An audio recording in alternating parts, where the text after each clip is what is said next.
আজ মহান স্বাধীনতা দিবস উপলক্ষে বিলেতে স্বাধীনতার ৫৬ বছর পালন করা হচ্ছে রয়্যাল রিজেন্সিতে। আমি যারা আয়োজক তাদেরকে ধন্যবাদ জানাই, বিশেষ করে উর্মি মাজহার, সৈয়দ আনাস পাশা, আব্দুল হাদ চৌধুরী, জামাল আহমদ খান, শাহ শামীম আহমদ সহ অসংখ্য যারা তারা অর্গানাইজ করছে তাদেরকে ধন্যবাদ জানাই, যারা সহযোগিতা করে তাদেরকে ধন্যবাদ জানাই। আমি বিশ্বাস করি এই প্রবাসে ১৯৭১ সালে জাতির পিতা বঙ্গবন্ধু শেখ মুজিবুর রহমানের ডাকে সমস্ত প্রবাসীরা তাদের হাত প্রসারিত করেছিলেন এবং মুক্তিযুদ্ধকে ত্বরান্বিত করেছিলেন, যুদ্ধে টাকা পাঠিয়েছিলেন, অস্ত্র কিনতে টাকা পাঠিয়েছিলেন এবং ৭.৫ কোটি মানুষ ঐক্যবদ্ধভাবে বঙ্গবন্ধুর নেতৃত্বের একটি পতাকা মানচিত্র, একটি রাষ্ট্র আমাদের উপহার দিয়েছে। সেই রাষ্ট্র আজকে স্বাধীনতা বিরোধীরা দখল করে নিয়েছে। আমি ধিক্কার জানাই, মুক্তিযোদ্ধাদেরকে শ্রদ্ধাভরে স্মরণ করি। ৩০ লক্ষ মানুষ রক্ত দিয়েছে, ৩ লক্ষ মামুন সবরম দিয়েছে। সেই বাংলাদেশ আমরা হারতে পারি না, সেই বাঙালিরা হারতে পারে না। আজকে যারা দর্শক হিসেবে এখানে এসেছিলেন তাদের প্রতি আন্তরিক কৃতজ্ঞতা, সবার প্রতি আন্তরিক কৃতজ্ঞতা যারা আজকে এই অনুষ্ঠানকে সফল করেছেন। এবং আমরা বিশ্বাস করি এভাবেই বাংলাদেশের মহান মুক্তিযুদ্ধ এবং বাংলাদেশের স্বাধীনতা বিজয় এইগুলো নিয়ে আর কোনো বিতর্ক থাকবে না। আমরা সকলে মিলে আজকে বাংলাদেশের গান গেয়েছি, স্বাধীনতার গান গেয়েছি এবং আমরা বিশ্বাস করি নতুন প্রজন্মের মধ্যেও এই চেতনাকে আমরা আজকে ছড়িয়ে দিতে পেরেছি। আসলে মুক্তিযুদ্ধের চেতনা রক্ষায় একটা কঠিন যুদ্ধ অবস্থা অতিক্রম করছি আমরা। এই সময় মুক্তিযুদ্ধের কথা, আমাদের স্বাধীনতার কথা, জাতির জনক বঙ্গবন্ধুর কথা, জয় বাংলার কথা আমরা বেশি বেশি করে বলতে হবে এবং প্রতিটি প্রজন্মের কানে যাতে এটা ঢুকাতে পারি। আর তাহলেই সম্ভব ভবিষ্যতে আর কোনো নষ্ট প্রজন্ম সৃষ্টি হবে না আমাদের মধ্যে। এই উদ্দেশ্য থেকেই আমরা এই অনুষ্ঠানের আয়োজন করেছিলাম। আমরা বিশাল সাড়া পেয়েছি, প্রচুর লোকজন এখানে এসেছেন এবং তারা অ্যাপ্রিসিয়েট করেছেন আমাদের এই প্রোগ্রামকে এবং বলেছেন এই ধরনের প্রোগ্রাম আমাদের খুব ঘন ঘন করা দরকার নতুন প্রজন্মের জন্য এবং নতুন প্রজন্মকে ইনভলভ করা দরকার। আজকের এই অনুষ্ঠান অত্যন্ত সুন্দর হয়েছে। আমরা প্রথমেই জানাই, আমি বিশেষ করে আমাদের স্বাধীনতায় অংশগ্রহণকারী সব মুক্তিযোদ্ধা এবং ৩০ লক্ষ শহীদ মা বোনেরা সবার আত্মার শান্তি কামনা করছি। আমরা জানেন আমরা কীভাবে আছে, আমাদের স্বাধীনতা কীভাবে এসেছিল এবং আমি স্মরণ করি জাতির জনক বঙ্গবন্ধু শেখ মুজিবুর রহমানকে, যার জন্য আমরা এই স্বাধীনতা পেয়েছিলাম। তাই আমি আহ্বান জানাচ্ছি আমাদের স্বাধীনতা, আমাদের জাতীয় পতাকা, আমাদের মুক্তিযুদ্ধ এগুলা যেন আমরা ঠিকভাবে ধরে রাখতে পারি।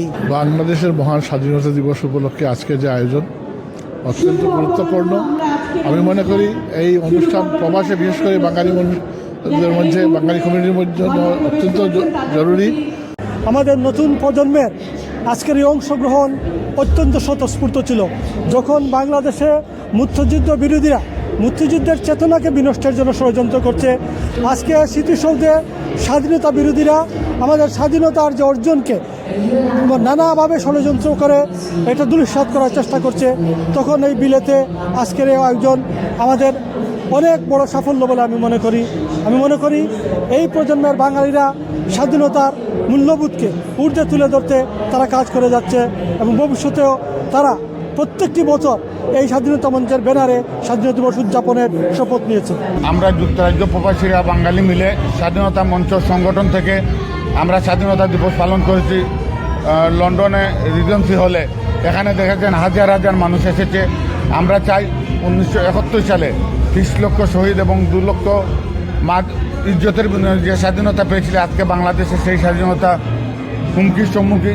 আমরা এই প্রবাসী বাঙালিদের পক্ষ থেকে আমরা চাই মুক্তিযুদ্ধে আমাদের পূর্বজরা যেভাবে রক্ত দিয়ে এই দেশকে স্বাধীন করেছিল সেইটা আমরা ধরে রাখবো।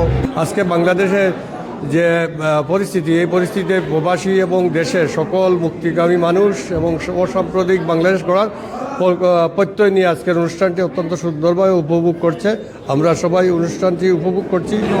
হ্যাঁ, আমাদের এই অনুষ্ঠানটা আজকে অনেক ভালো লেগেছে।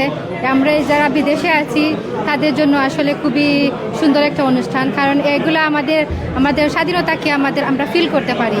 কারণ এই প্রোগ্রামগুলো না হলে আসলে আমরা যে স্বাধীনতা যে কারণে অর্জন করেছিলাম তার কোনো অর্জনের কোনো মূল্যই থাকে না যদি আমাদের যে স্বাধীনতা ঘোষণা দিয়েছিলেন তার কথাই যদি স্মরণ না করি, যার কথার কারণে ঘোষণার কারণে আমাদের এই স্বাধীনতা, সেই মহান বঙ্গবন্ধু শেখ মুজিবুর রহমানের এই স্বাধীনতার ঘোষণার কারণেই আমরা দীর্ঘ 9 মাস যুদ্ধ করেছি এবং আমরা স্বাধীনতা অর্জন করতে পেরেছি।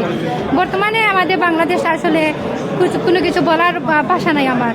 আসলে এই মহিলাদের জন্য যারা মানে কোনো নিরাপত্তা নাই বাংলাদেশে, এখন প্রতিদিন হত্যা, খুন, রাহাজানি এগুলো হচ্ছেই এবং মহিলাদের সব জঙ্গিটা আমাদের বাংলাদেশটাকে আসলেই দখল করে নিয়েছে।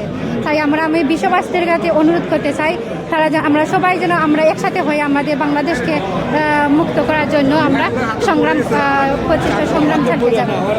একটা শেখ মুজিব ছিল বলে আমরা আজ এই পর্যায়ে এসেছি। গৌরবময় বাঙালি জাতি এবং বাংলাদেশকে সবাই চিনেছে। বিশ্বের মানচিত্রে আমরা একটা ভূখণ্ড পেয়েছি, আমরা বলতে পারি আমাদের একটা মানচিত্র আছে। আশা করি আমাদের এই অনুষ্ঠান আমাদেরকে আরও উদ্বুদ্ধ করে তুলবে, সাড়া জাগাবে বাঙালি জাতির অন্তরে ও প্রাণে।